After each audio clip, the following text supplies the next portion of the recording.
Good morning, friends. Wow. Donald Trump is absolutely lovesick for Vladimir Putin. Is this a daddy thing? I don't know, but I have to share this with you because I really haven't, seen anything like it. So, look, we've known that for a while, Donald has been enamored of strongmen, including Vlad, like absolutely head over heels for him. We know this, right, guys? And the thing is, Donald has lately upped his game, his attempt to get Putin to love him. And why would he want Putin to love him? Because for Donald Trump, love is protection. Love that came from his father, Fred, was and I don't want to say, I guess I'm saying love. Just go with me on this. The way Donald Trump has been built is for people to ignore his frailties, ignore his idiocy, pretend that he isn't a lying, cheating, disgusting piece of trash, but to lift him up, to build his brand. And now that Fred Trump isn't around and Roy Cohn isn't around, the closest person in the world to either of them is Vladimir Putin. Daddy Vlady is Roy Cohn and Fred Trump all rolled into one. And let me share with you this love story. It's been a long time coming. So here you go. Here's a reel. I knew Putin very well. Got a lot of great charm and a lot of pride. Putin declares a big portion of the Ukraine as independent. And I said, this is genius. And he's going to go in and be a peacekeeper. There were more army tanks than I've ever seen. They're going to keep peace all right. You got to say that's pretty savvy. I knew that he always wanted Ukraine. I used to talk to him about it. I mean, what he's done for Russia is really amazing, and he's done it by outsmarting our country at every single step. The day after the Olympics, he starts with Ukraine. The day after. How smart? How smart? How smart? So, this is where we are. You should understand that there will be no resolution of the violence against Ukraine by the Russians, led by Vladimir Putin, that Putin doesn't himself approve of. There is not going to be, and I'm going to show you evidence of this, any one-on-one between Putin and Zelensky until Donald Trump gets Volodymyr Zelensky through some kind of pressure, if he can, to give up Ukrainian territory, even territory that Putin hasn't captured through his illegal war. That's not going to happen. And in fact, Russia is refusing, as if they have the power, but as you know, Putin has Donald by the short hairs. Putin is refusing to allow Europe and the US to provide that security guarantee. So this war isn't ending in the 24-hour period Donald Trump said it would. It's not going to end without complete coercion or violence against Ukraine. While Putin and Trump are still alive, it is going to drag on. Now, why do I think this? Well, for a number of reasons. Let me share with you the very bizarre press conference video with Donald Trump in the Oval Office, and then he later goes to the White House bookstore, and that was off the chain. Let me share this with you. When he's being asked, right after he was asked by some reporters, will Vladimir Putin be coming to the U.S. for the World Cup? Like as if that's a relevant question. Donald said, I hope so. It depends on how things go. So let me share this with you right now so you can see what's on Donald's mind. So that was very nice that it was sent to me. Okay? Mr. President, yes. on that subject, have you talked to Vladimir Putin about the fact that yesterday a big U.S. factory was hit in a Russian airstrike in Ukraine? What's your reaction to that? I told him I'm not happy about it, and I'm not happy about anything having to do with that war. I said I settled 7 wars, and actually, if you think about pre-wars, add 3 more, so it would be 10. I thought this would be... Okay, I got to stop it here. He has not settled a single war. He has now upped it from 7 to 10 when he considers pre-wars that he stopped. This is what we're dealing with. Let's just face it. There is a reason why this man is still in office. And it's because of whatever the Republicans and the billionaires are getting out of him being here is for them a cost-benefit analysis. They are so fucking greedy and power hungry that they would rather have the stupidest fucker in the world running our country, embarrassing us, so they can hold on to their personal wealth. These people are sick hoarders. They're bad, they're weak, they're pathetic, and we're not. It does get worse from here. But remember this, we will live through this.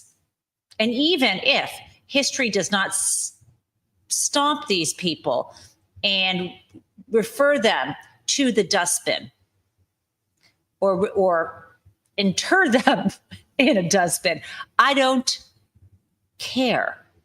Because what I know is I can laugh at them and see through their bullshit. Let's continue. In the middle of the pack in terms of difficulty. No, I'm not happy about anything about that war. Nothing. Not happy at all. We'll see what happens. I think over the next 2 weeks, we're going to find out which way it's going to go.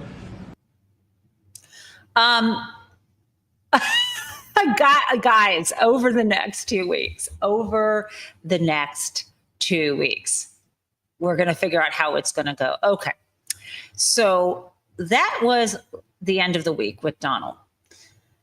But what also happened over the weekend was something kind of remarkable. Lavrov, Putin's kind of top advisor, number 2 guy, was on U.S. television, on NBC with Kristen Welker. And there is definitely part of me that thinks, why are we giving him a mouthpiece? But here's why. When you hear it directly from him, meaning you're hearing it from Putin, we're actually finding out that Donald is bullshitting. Donald left the Alaska summit claiming that they'd made great progress. We all knew that wasn't the case. You remember it ended early. Putin spoke first in Russian. Donald was subordinated, speaking second. They wouldn't let the press ask questions. And so let's actually find out. Oh, and the key thing Donald said is the next thing there has to be is like a one-on-one with Putin. As I said, that's not what Putin wants. No one-on-one with Zelensky. So let's listen to exactly what Kristen Welker, what she was told. And when I share this clip with you, what's important to me in this clip is for you to notice that it starts with Fox News, because Fox News was showing this clip that Kristen Welker had of this interview with Lavrov. I've got more of the interview, but I want to share this with you first right now. There is no meeting planned. Putin is ready to meet with Zelensky when the agenda would be ready for a summit. And this agenda is not ready at all. Zelensky said no to everything. He even said no to, as I said, to canceling legislation prohibiting the Russian language. How can we meet with a person who is pretending to be a leader? Oh, so they don't want to meet with Volodymyr Zelensky until he denounces that he's actually the elected leader of Ukraine. That's a problem. Let's show you something else that Lavrov had to say. Here we go. I'm playing it right now. Here we go. Week. Russia bombed an American-owned factory near the Hungarian border. I've spoken to people who frankly see that as a slap in the face to President Trump, to the entire peace process, isn't it? Well, I would say that those who are sincerely interested in understanding what is going on should know by now that never ever Russia deliberately targeted any sites which are not linked to military abilities of Ukraine. This is an electronics factory, though, sir. This is an electronics factory. I've spoken to people on the ground there. It builds coffee machines, among other electronics. This is not a military site. Well, I understand that some people are really naive, and when they see a coffee machine in the window, they believe that this is the place where coffee machines are produced. Our intelligence has very good information. And we target only, as I said, either military enterprises, military sites, or industrial enterprises directly involved in producing military equipment for Ukrainian army. Mr. Foreign Minister, here are the facts. Close to 50,000 civilians have either been killed or injured in this war. Russia has hit... I just want to say something. Let's give it up for Kristen Welker. She's doing an amazing, amazing job here. Let's continue. Maternity wards, churches, schools, hospitals, a kindergarten just this past week. So either the Russian military has terrible aim or you are targeting civilians. Which is it? Look, NBC is a very respectful structure, and I hope you are responsible for the words which you broadcast. Oh, was that a threat to NBC? I hope you're responsible for the words you broadcast. Guys, how would you like him running the country, the US? How would you like his boss being the chief advisor to Donald Trump? How would you like that? Guess what? That's where we are. Follow the money. Remember what I've talked about. Remember the amazing show we had on Friday that you must watch. We'll talk about that in a second.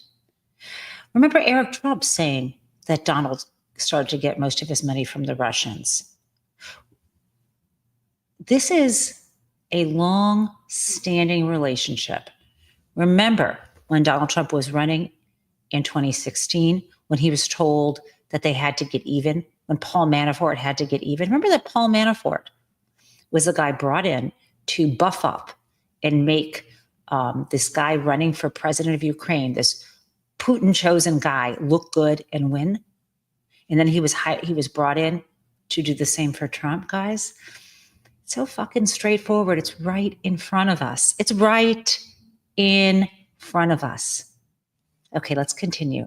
I ask you to send us or to publicize the information to which you just referred, because we never targeted the civilian targets of the kind you cited. You might be mixing, the information, because it is a fact that quite a number of churches were purposefully hit by... Okay. So you get the idea. We're starting to get Russian propaganda on our news stations, but, we have Republican and MAGA and Donald Trump propaganda. So it's not so different. At least we are actually seeing things as they are. So I'm going to say to you, remember, we saw Stephanie Koff. She was incredible. She was my guest and is my friend. She was on Friday, and she kind of unpacked or unspooled the money connections. And it was so good. She reminded us of some of the amazing reporting from Wayne Barrett and subsequent work, her own digging, all of which is documented. Books from like a biography of Robert Maxwell. She has a really uncanny ability to pull pieces together and lay them out very clearly. Now, some of what we talked about was pretty dense, and it's worth listening to again. But I've got some good news for you. Tomorrow, Stephanie's co-host from the 5-8, Greg Ollier, will be here tomorrow morning at 9:15. Author of Dirty Rubles, also a friend of mine. And we're going to continue on this. He is going to help elucidate. Okay, so let's talk about the next thing about Russia. After Lavrov was on television, guess who decided to also show up and speak with Kristen Welker? Now, it could have been planned before. I'm not saying that. I'm just saying timing-wise. So this is J.D. Vance, and it's kind of a little bit astonishing here. I want to share with you a couple things here before I should talk about the video. The latest thing that the White House is trying to push out is, hey, this isn't our war. Zelensky better come to the table and make some compromises. Instead of the number one thing that Zelensky has always said, including in that really rough White House encounter from a little while ago, as well as recently, is security guarantees. That's why, as you might remember, he brought along with him the 7 very high-powered Europeans who stood by him to say security guarantees for Ukraine must happen. They must come from the U.S. and from Europe. And I just need you to remember that's literally what happened at the summit, right? So let's just look at remember the pictures of these folks? They were there with him. That was the only good thing that came out of the summit. This was Donald looking bereft. This was Zelensky from the previous meeting. And then we had, remember, Keir Starmer, Giorgia Meloni, Friedrich Merz, Alexander Stubb, Emmanuel Macron, Mark Rutte, and Ursula von der Leyen. These were people, and we had them, there they were, all with standing with Zelensky. That happened at the summit last Monday. Sorry, not Alaska summit. This happened after the Alaska summit on Monday, a week ago. And how soon America forgets or is trying to obscure. So this is J.D. Vance. Again, they're now saying he has to come to the table. All of a sudden, security guarantees have from Europe and from the U.S., which the European leader said has to not involve Russia. They're not involved in that. Now Russia will not allow security guarantees unless they're involved, and suddenly they're disappearing, and it's not our war. I want you to hear what J.D. Vance said here. I know we're almost out of time, so 2 more quick ones. The administration deployed the National Guard to D.C. to crack down on crime. You visited with them this week. Yep. At least 6 Republican states are sending in their own National Guard troops as reinforcement. Oops. But many of these states have cities that actually have crime rates that are worse than I'm sorry, Washington, guys. D.C. This was not the J.D. Vance clip I wanted. We're going to get to that in a second. This is the one I wanted. Security guarantees, but very quickly, if Russia is allowed to keep any of the territory that it illegally seized, what message does that send to China? Does it give China a green light to invade Taiwan? Does it give Russia a green light to invade other European countries, which is what your European allies are concerned about? Well, first of all, the Ukrainians are going to ultimately make the determination about where you draw the territorial lines in their own country. But, Kristen, this is how wars ultimately get settled. If you go back to World War II, if you go back to World War I, if you go back to every major conflict in human history, they all end with some kind of negotiation. We're actually not active parties in the negotiation. We're effectively mediating. We're trying to mediate the Ukrainians and the Russians to come to some... Wait, did he actually say that? I just need you to listen to this little piece. What the hell? Listen. All end with some kind of negotiation. We're actually not active parties. All major wars, including World War II, did he say, let's just listen? Settled. If you go back to World War II, if you go back to World War I, if you go back to every major conflict in human history, they all end with some kind of negotiation. We're actually not active parties in the negotiation. We're effectively mediating. We're trying to mediate the Ukrainians and the Russians to come to some agreement. If the Ukrainians are willing to say something on territory that brings the conflict to the close, we're not going to stop them. We're also not going to force them. Okay, guys, JD Vance is just saying shit. I can assure you that neither World War I nor World War II ended with a sort of negotiation. Let's just talk about World War II. What a cold-hearted insult to the roughly 250,000 people in Japan, in Hiroshima and Nagasaki, who died because our president, Truman, dropped 2 atomic bombs on Japan to end that war. Okay? And you know me, I feel like we need to show the people of Japan respect. And I am going to share very briefly, because it was 80 years ago, this month, that happened. Okay, so let's share my screen here, and we will play it.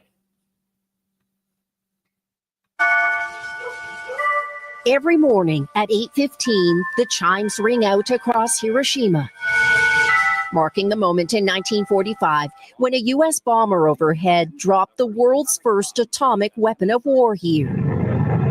A signature mushroom cloud rising over wide-scale death and devastation. The target was this bridge. It's T-shaped, but the bomb veered toward the dome, which after the blast was the only building in a 1-mile radius still standing. Thousands were killed outright. Radioactive black rain poisoning countless more. Teruko Yahata was 8 years old that day. She says she still has the scar from being hurled by the blast.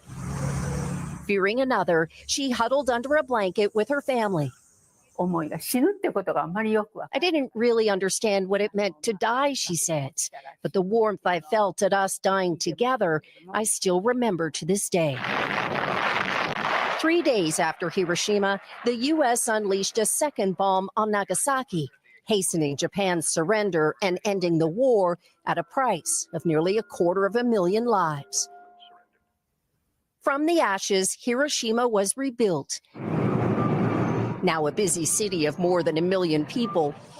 But with the number of survivors dwindling here, soon living memory of that day will be gone. Hello, excuse me, where did you come from? It's why since learning what his great-grandmother endured, Shun Sasaki hasn't been shy about it. Instead, twice a month, the 12-year-old has been offering free guided tours to visitors around the city's Peace Memorial Park. Why is it important to talk about it? So, the most scariest thing that might happen in the future is to forget what happened a long time ago. 80 years on, there are reminders here, like the chimes that ring out every morning. Janice Mackey-Freire, NBC News, Hiroshima. Okay, so no, JD Vance, no. What you're saying is not correct. Gal, I want to pivot to what's happening in the U.S. We got three more major topics. One, of course, does relate to the release of the transcript, maybe partial because it's cut into pieces, transcript of the interview between Trump's former criminal lawyer, who's now Deputy Attorney General, and convicted child sex trafficker and child molester Ghislaine Maxwell. We'll talk about, and the audio. We'll talk about that in a moment. But first, it's important, but I want to give it the appropriate respect. First, I want to continue with one last piece of the interview between Kristen Welker and JD Vance, because of course, not only is Russia waging an aggressive war against Ukraine, just for territory and domination, we also have we also have in the US, Donald Trump waging a war against democratic cities.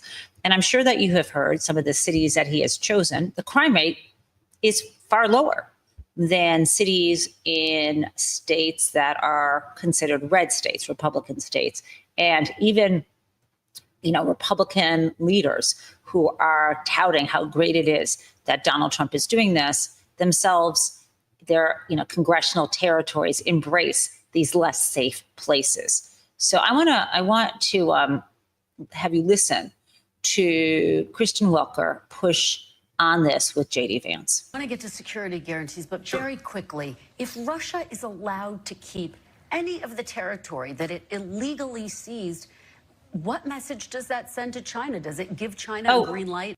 Sorry, I keep messing up the Welker. Let's start it.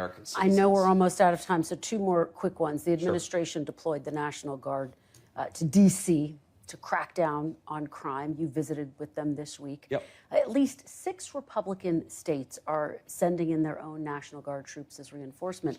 But many of these states have cities that actually have crime rates that are worse than Washington, D.C. So why aren't these states sending National Guard troops into their own states to deal with the crime issue? Well, look, and is that a possibility? Well, look, if the local governors want to make that determination, we'll leave it up to the local governors. But what we have control over is... Wait, what?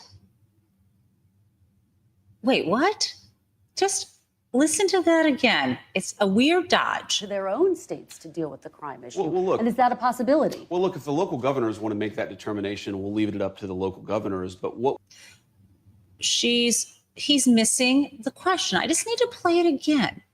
How he just slips through it. With them this week. Yep. At least 6 Republican states are sending in their own National Guard troops as reinforcement. But many of these states have cities that actually have crime rates that are worse than Washington, D.C. So why aren't these states sending National Guard troops into their own states to deal with it? So when she asks that question, she isn't, I think part of it is literally saying, why don't they mind their own business? They live in a glass house. They're hypocrites. And why are they taking their own National Guard, giving them up to Donald Trump to be federalized for other cities? It's not so much, it's not literally a question of why they don't have the guards out in their cities. It's more of a question of what fucking hypocrites they are. And so how does J.D. Vance deal with that? With the crime issue. Well, look, and is that a possibility? Well, look, if the local governors want to make that determination, we'll leave it up to the local governors. But what we have... Leave it up to the local governors? That's fucking weird. Because Donald Trump isn't leaving it up to J.B. Pritzker. He's threatening to send in the National Guard, federalize the National Guard in Chicago. Donald Trump isn't leaving it up to Gavin Newsom of California. Weird. And Donald Trump is not leaving it up to Wes Moore, right? The mayor of, I guess he is not, Wes Moore is not a governor, but I think Wes Moore is the governor. I'm sorry. Wes Moore is the governor of Maryland, and he's not leaving it up to Wes Moore. So let's talk about that. Let's shift now to Donald Trump's beef with Wes Moore, which I love because Wes Moore has stepped it up just like Gavin Newsom. So here's something weird that happened over the weekend between Donald Trump and Wes Moore. And let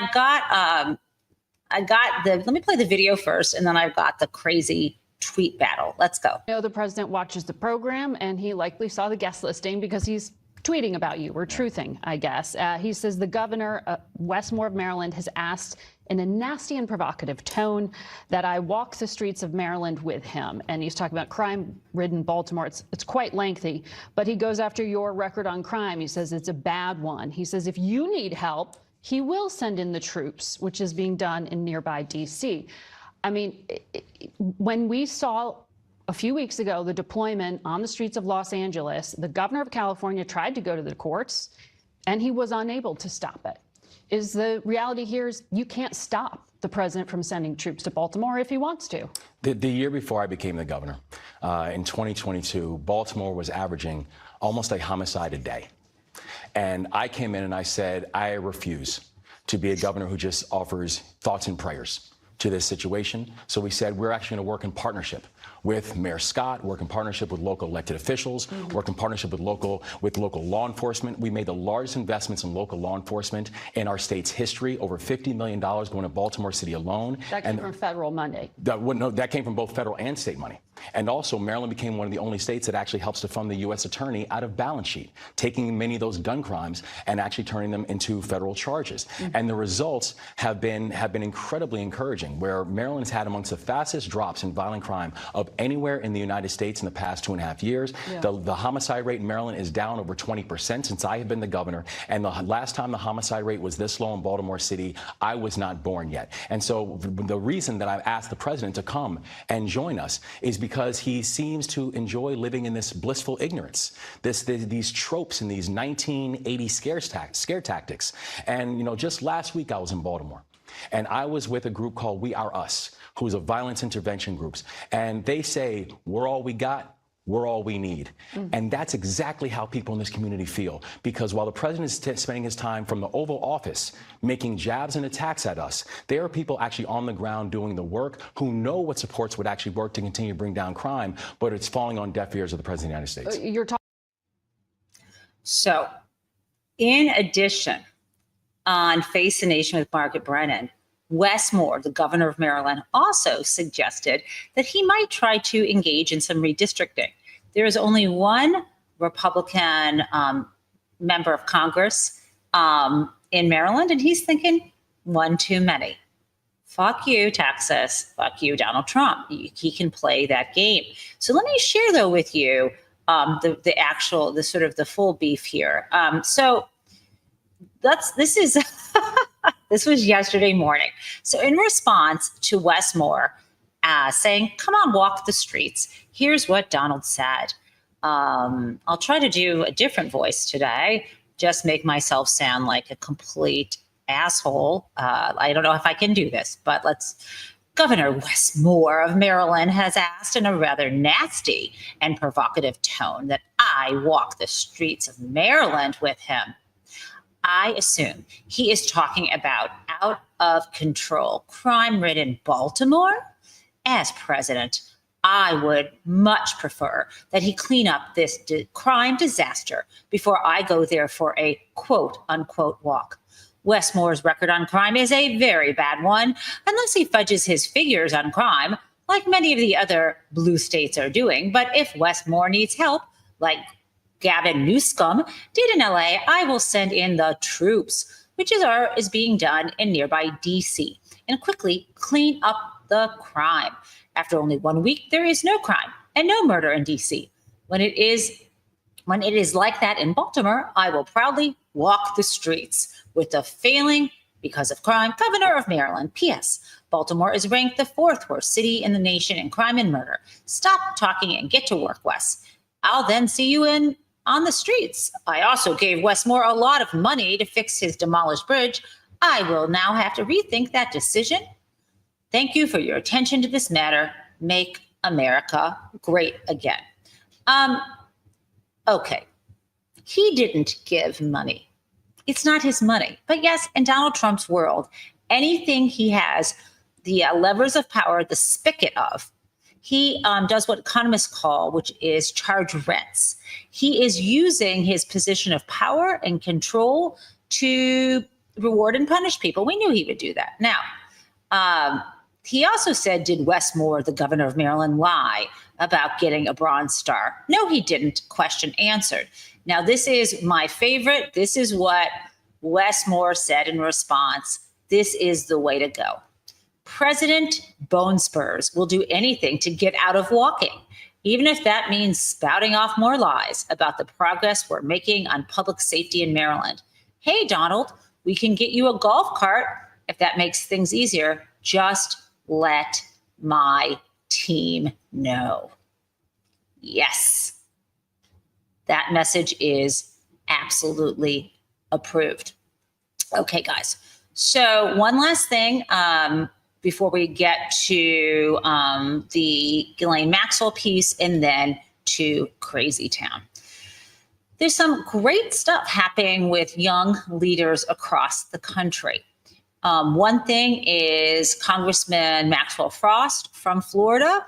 I want to share with you something he said. What he is reminding us is that everything that they're trying to do at the highest level is to pit us against each other so we don't see that they're utterly fleecing us and turning us into peasants. Let's go. The fact of the matter is Donald Trump traveled this nation and lied to everyone, told people the reason you can't pay your rent is because of that trans kid.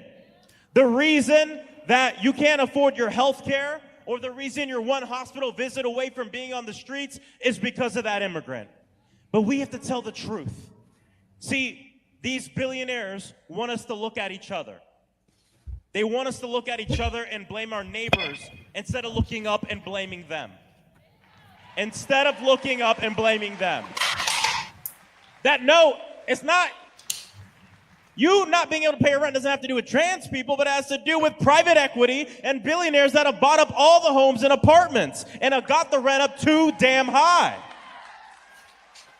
That the reason you can't afford your health care is because we have a broken healthcare system in this country. That isn't even a healthcare system, it's a sickness care system that makes money off when we get sick. And we're not interested in these solutions that are gonna fix some things for some people if you fall in this bracket at this time.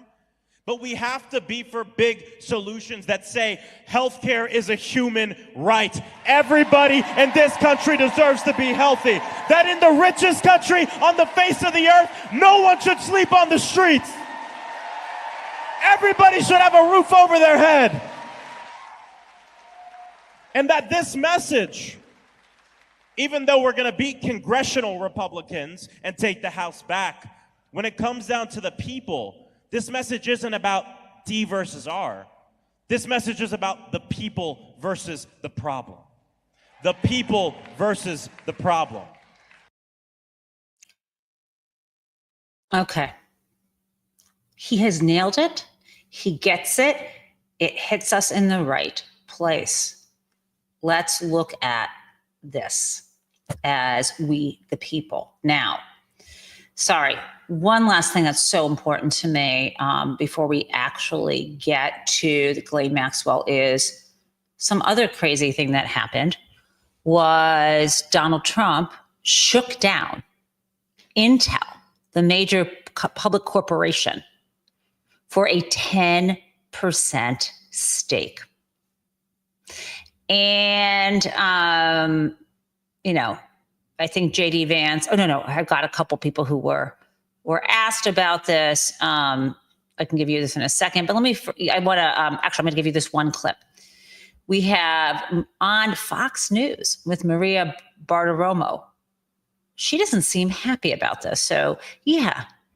Now here's the deal. You might think, well, this is bad, or why would businesses be okay with this? And we've heard different things that even if the stock in Intel went down a little bit because of Donald Trump, nationalizing the means of production to some degree sounds like communism.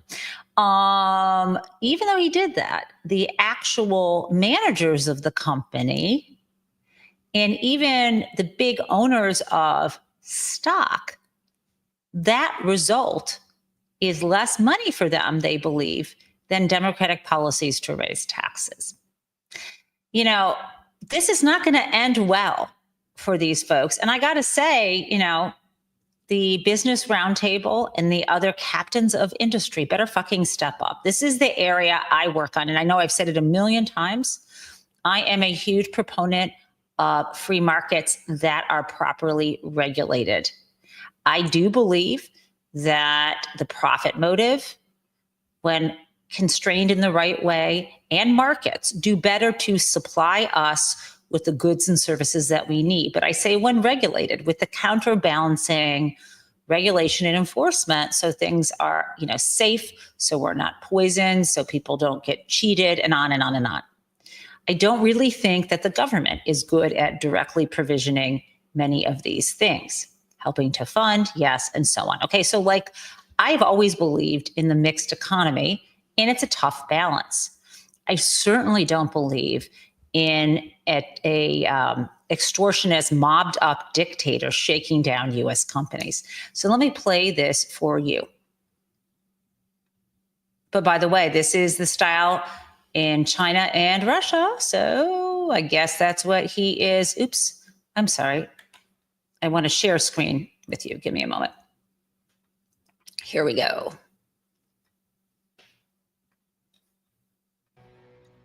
President Trump announcing a deal with Intel, having the federal government take a 10% stake in the company. Listen.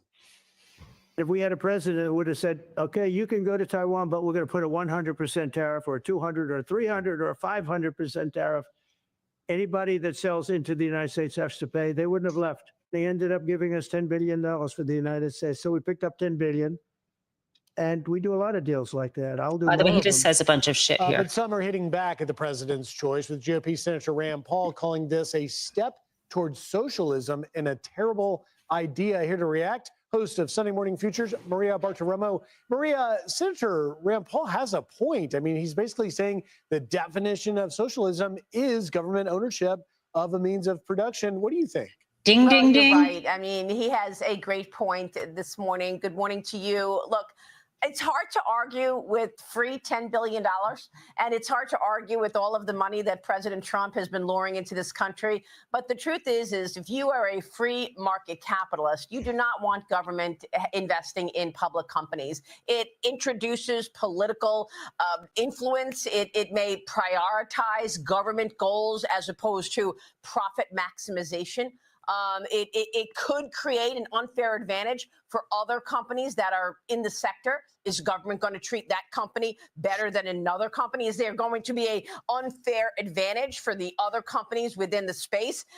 It undermines a private sector economy and the competitiveness to a private sector economy. And then it arguably could harm other shareholders who are watching political influence come into the situation, who really are just in that company because they want to see growth, they want to see competitiveness.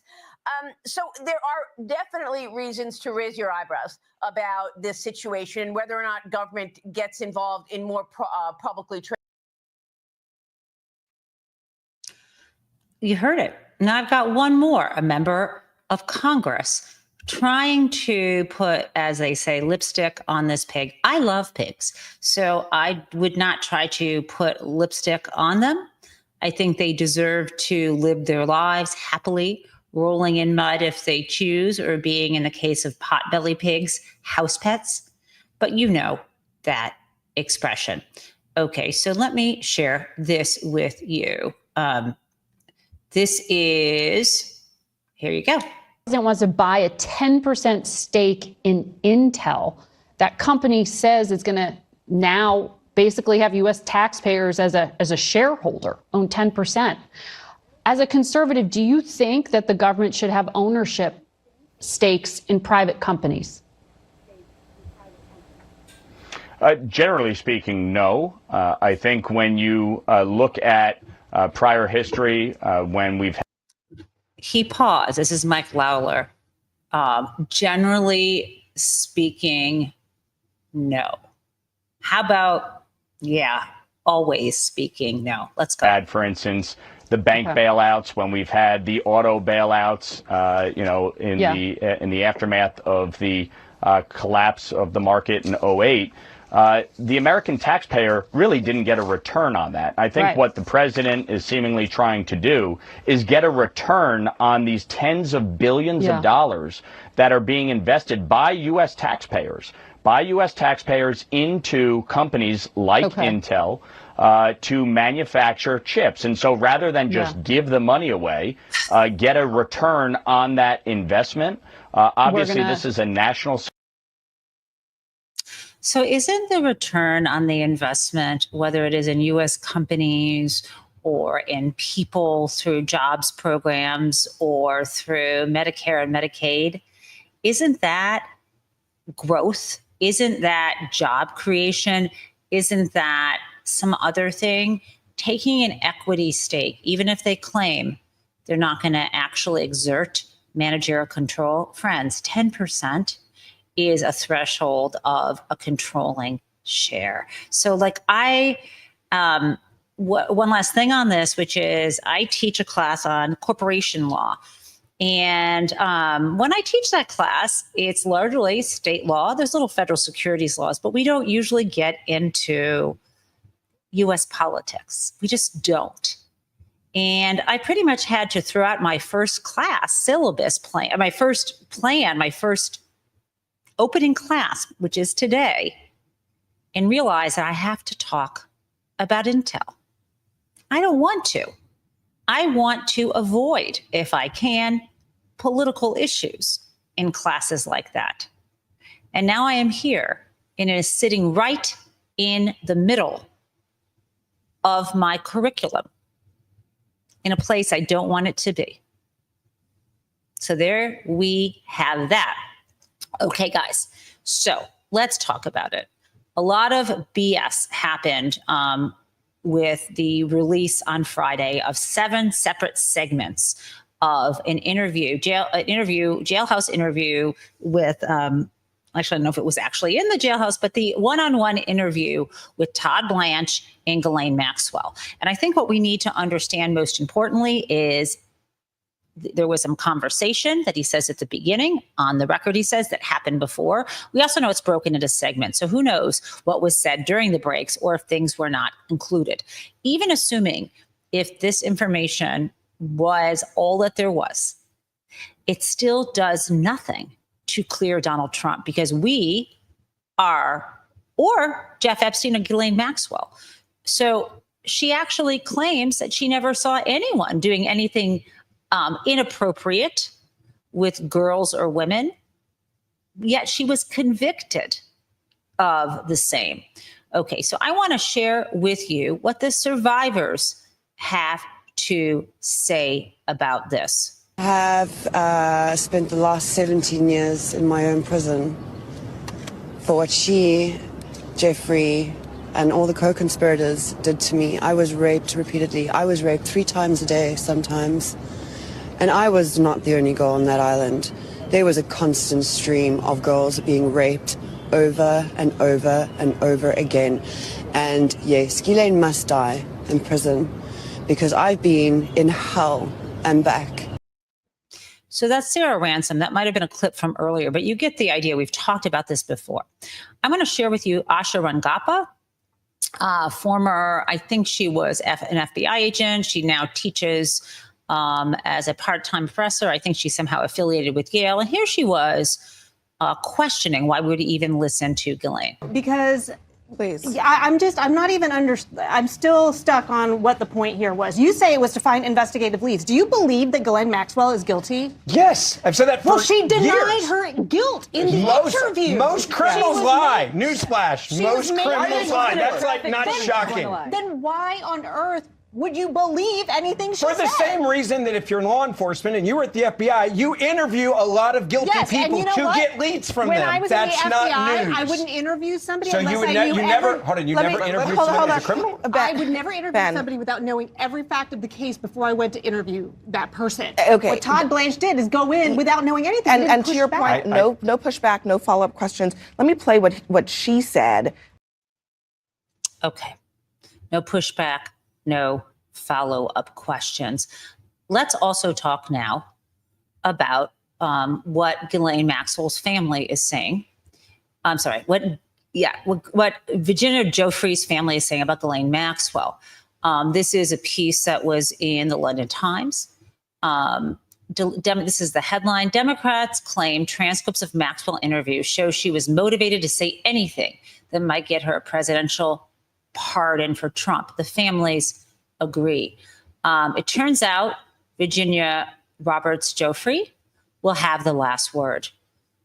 She has a book that was already written before she sadly took her own life a few months ago. It's coming out in October. It's called Nobody's Girl, a memoir of surviving abuse and fighting for justice.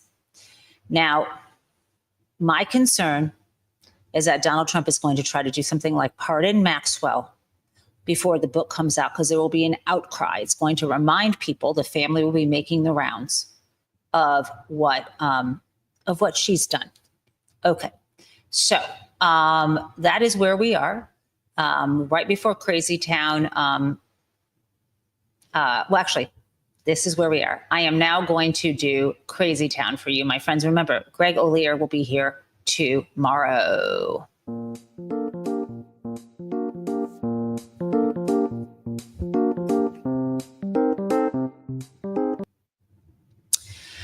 So, Crazy Town is that what do you call it? Our stupidocracy, our kleptocracy, our malignant, malevolent, malefactor, moron president now wants to be the king of everything. His latest is that he wants to dictate to Major League Baseball that Roger Clemens should be in the Baseball Hall of Fame. He is upset because he played golf with him.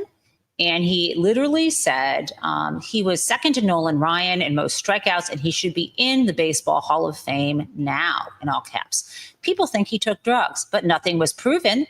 He never tested positive, and Roger, from the very beginning, totally denies it. Okay, I really don't think the president should be messing with Major League Baseball, especially now when my team, the Tigers, is doing so great. Please ignore yesterday's game. Please step it up, though, Tigers. Okay, so what else? He's, of course, just like Lavrov, here he is threatening the news. He's done this for ages. What is it that ABC and NBC fake news, two of the absolute worst and most biased networks anywhere in the world, aren't paying millions of dollars in license fees? And he's saying they should lose their licenses. Well, guys, the parent corporation, the holding company, doesn't pay for the broadcast license. It's the individual affiliates, some of which are independent, some of which are owned by them. It's the stations that pay their licenses. This is the beginning of yet another shakedown. Oh, I forgot one thing. I should have done this earlier. AJ, one of our fabulous mods, she had a word of the day. So I decided to add a word of the day theme in the show. Now, I don't know if she came up with this word of the day or she subscribes to one of those word of the day emails. She'll tell me later. But the word she chose was pervicacity, which apparently means obstinacy. I got my definition from the Free Collins Dictionary. What is obstinacy? Well, obstinacy is meaning the characteristic of being obstinate. So, if you're describing someone as obstinate, you are being critical. I'm reading this. You're being critical of them because they are very determined to do what they want and refuse to change their mind or be persuaded to do anything else. So guess who's obstinate? Vladimir Putin. Guess who's his puppet? Donald Trump. Definitely, he's the puppet. Love you guys. See you first thing tomorrow morning, and have a beautiful, complicated, but creative and loving Monday. And with that, I bid you adieu.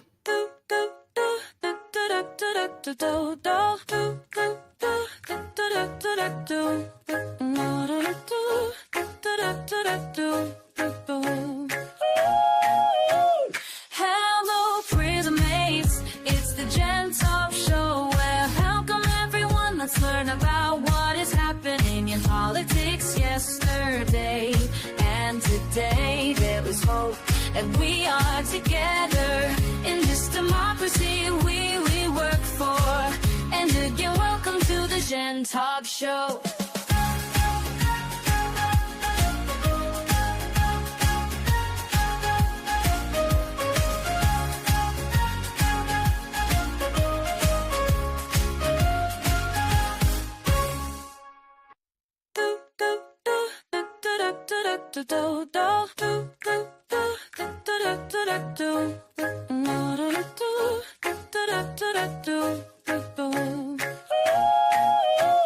Hello, prison mates. It's the Gen Taub Show. Well, welcome everyone. Let's learn about what is happening in politics yesterday and today. There is hope, and we are together in this democracy we work for. And again, welcome to the Jen Taub Show.